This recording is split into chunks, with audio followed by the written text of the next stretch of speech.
love in their world wasn't something to be measured or evaluated. It was simply the water they swam in, the air they breathed. When Mom died in November 2022, Dad followed just 7 weeks later. After 66 years together, he couldn't or wouldn't continue alone. My name is Jenny Skoog, and this is The Silence Between Hello, a podcast about what remains when distance, faith, and memory reshape a relationship.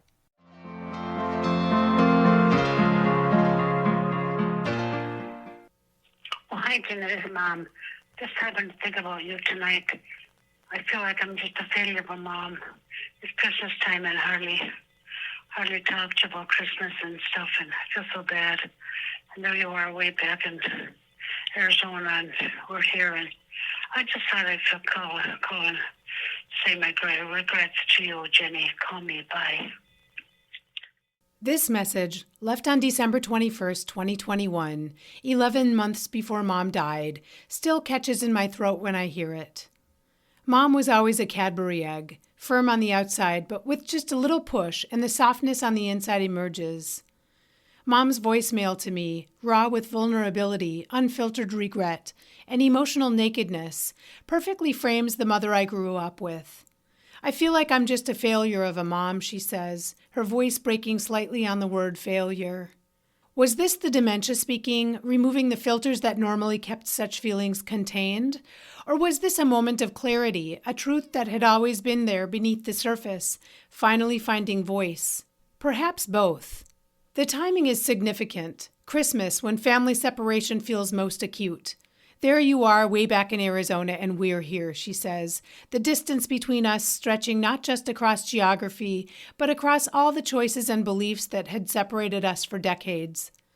I was staying in Phoenix then, still reeling from divorce, a random move to Oklahoma, and trying to make sense of the cascade of life changes. Mom knew I was struggling, but our religious differences limited how much we could really talk about what was happening in my life. What's most poignant about this message is Mom's desire to express regret, something she rarely did when her cognitive abilities were intact. I just thought I'd call and say my regrets to you, she says. Not specifically exactly what she regrets, but the weight of unspoken history hangs between us. I called her back immediately after receiving this message. We had a gentle conversation where I reassured her that she wasn't a failure, that I knew she loved me, that geographical distance didn't diminish our connection. She seemed calmer afterward.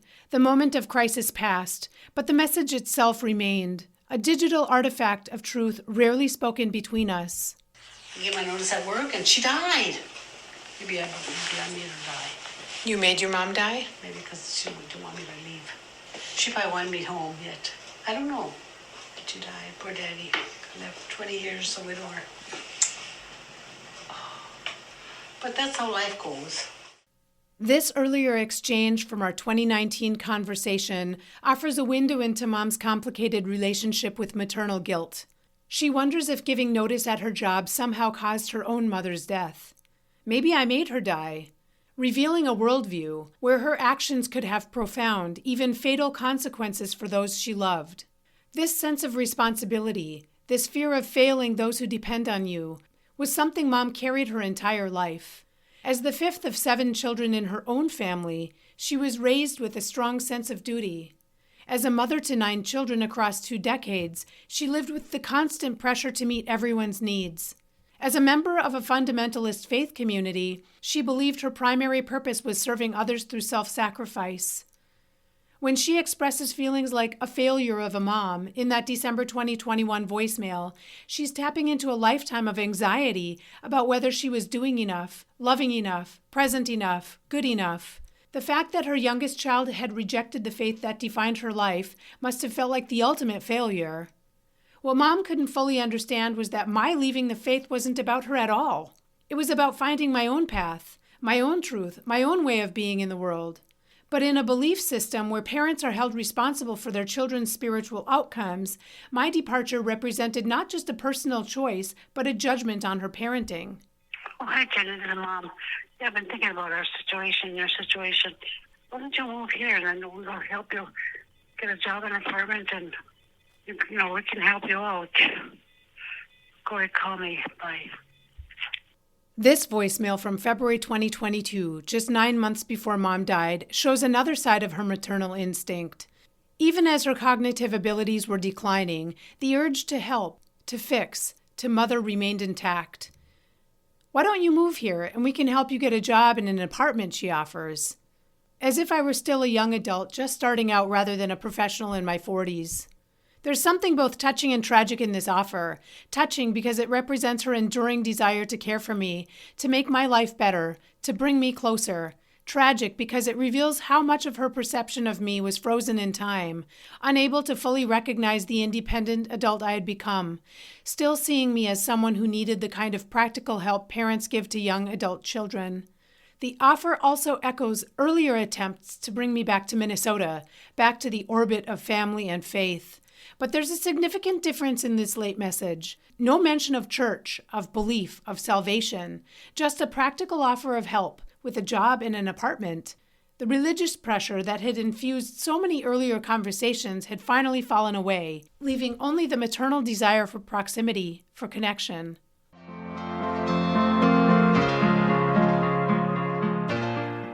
In the last year of her life, Mom had become unbearable. She called the police when my siblings took the car keys away. She pitted us against each other, saying cruel things she would never have said when her filters were intact.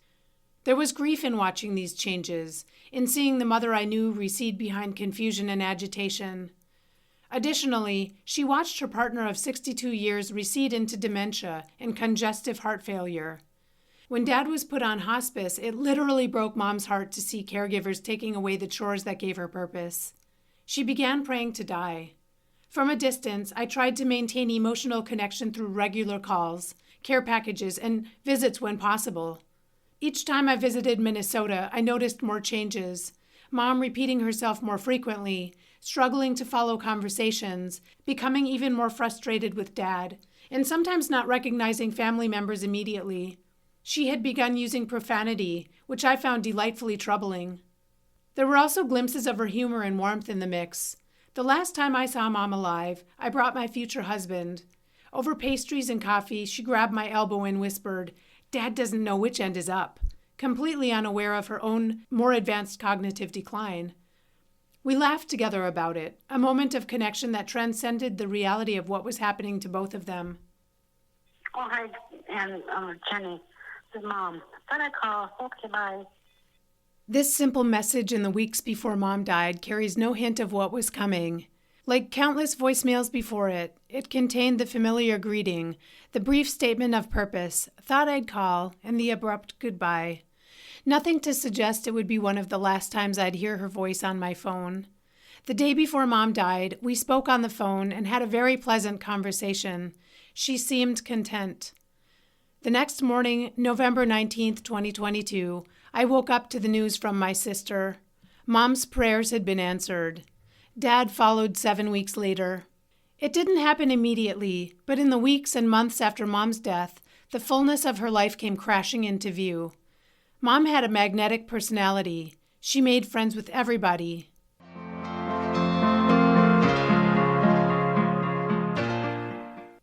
I couldn't bring myself to look at Mom's body in the casket. Sure, there was a relief in knowing her struggle with dementia was over, that the confusion and frustration of those final months had ended. But it was surreal that she was gone and I wasn't ready to say goodbye. Dad was still here. The church sanctuary was packed for her funeral. Friends from 60 years of community life, former neighbors, extended family, fellow believers, all gathered to remember her. I sat in the front row with my siblings, an exile returned for this final ritual.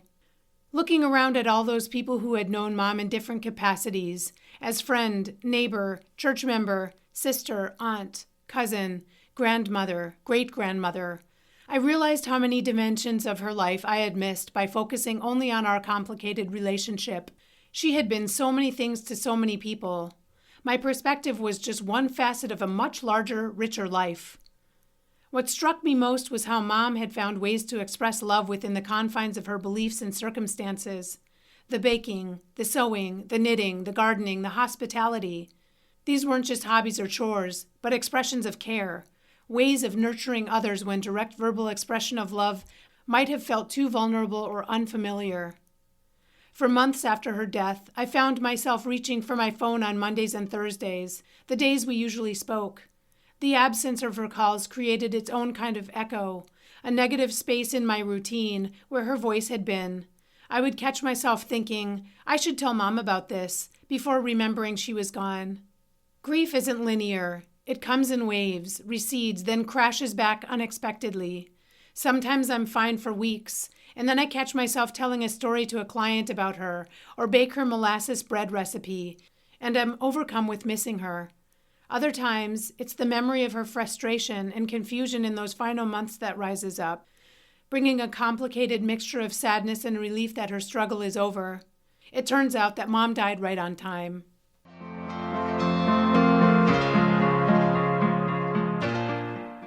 In the months after Mom died, I continued listening to these saved voicemails. What began as a way to preserve her voice as her memory failed became a different kind of archive, a collection of moments spanning her final years, capturing the essence of our relationship across distance, across difference, across the inevitable changes of aging. I realized that these messages, mundane as many of them are, represent a particular kind of love. Not the demonstrative affection I might have wished for as a child, not the easy acceptance that comes when parent and child share the same worldview, but something more hard-won and durable. The persistent choice to keep reaching across the divide, to maintain connection despite all the reasons it might have been easier to let go. Oh, hi, Jenny, this is Mom. The consistency of this greeting across hundreds of messages, spanning years of change and challenge, reflects something profound about love itself, that at its core, it's about recognition, about saying, I see you, I know you, I remember you, I choose to keep the connection alive. These voicemails, even the confused ones, even the ones where she called me by my sister's names, were Mom's way of holding on to our relationship when so much else was slipping away from her. The fact that she continued calling, continued trying to connect, even as words failed her and memories blurred, speaks to something essential and unbreakable in our bond. The most insidious teaching in fundamentalist faiths is the notion that love is conditional, that God's love, parental love, sibling love, all of it hinges on conformity and obedience. When I was a child inside the faith, I believed I was loved because I was obedient. Indeed, the love I experienced in that faith was conditional, and it evaporated when I changed my beliefs. But Mom's love persisted, imperfect, complicated, and genuine. The fact that she kept calling, kept trying to include me in her life, kept reaching across the distance between us, this was its own kind of unconditional love, expressed not through theological acceptance, but through practical persistence. Well, hi, Jenny, this is Mom.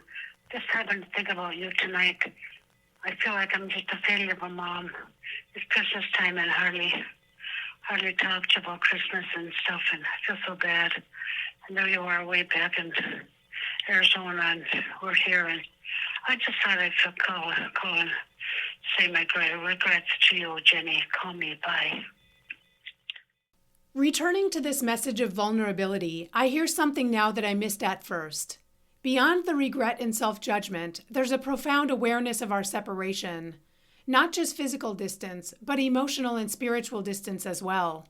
There you are way back in Arizona, and we're here, she says, the gulf between us palpable in her voice. What I couldn't fully articulate to her then, but hope to express through this podcast, is that this separation wasn't a failure on her part, but a necessary part of my own growth and becoming. That the distance between us, geographical, ideological, emotional, was not evidence of broken love, but the space in which a more authentic relationship could eventually emerge.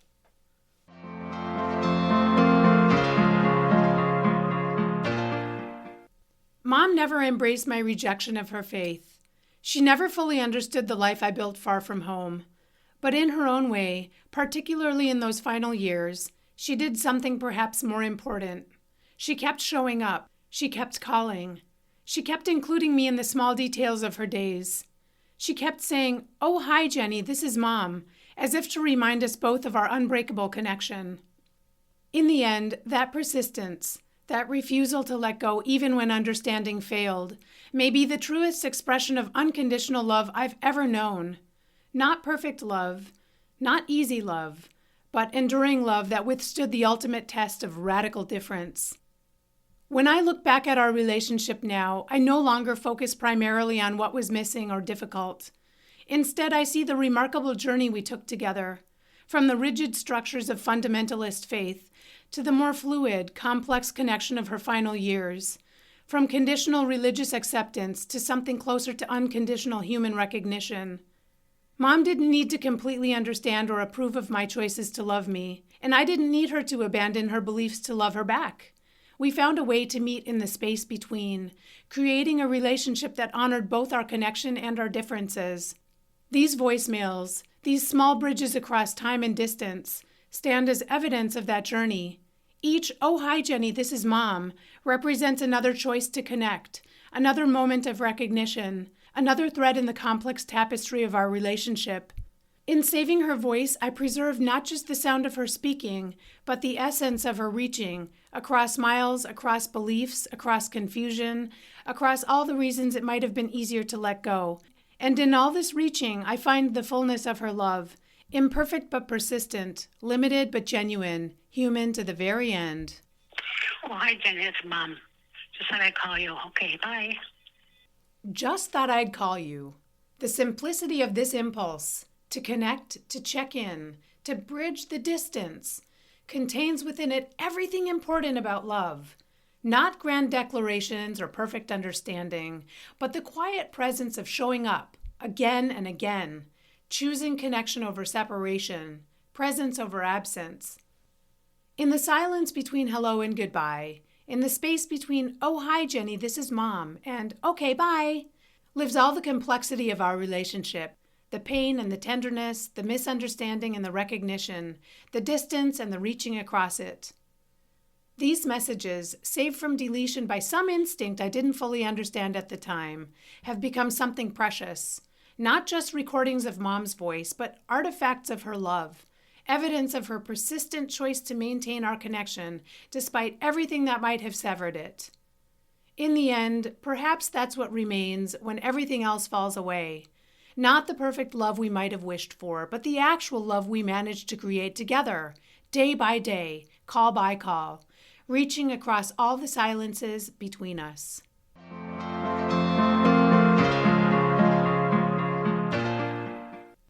Thank you for joining me on this journey through the silence between hello. If you'd like to learn more about my work or connect with me, you can find me at jennyscoog.com or on Substack. The soundtrack for this podcast is called The Way the Wind Blows and was produced by Simon Jomfy Lapine. Special thanks to my husband James for his sound editing, encouragement, and inspiration throughout this project, and to our pup Frankie, who snuggled in with emotional support. Most of all, thank you, Mom, for leaving your voice behind, a final gift I never knew I'd need so much.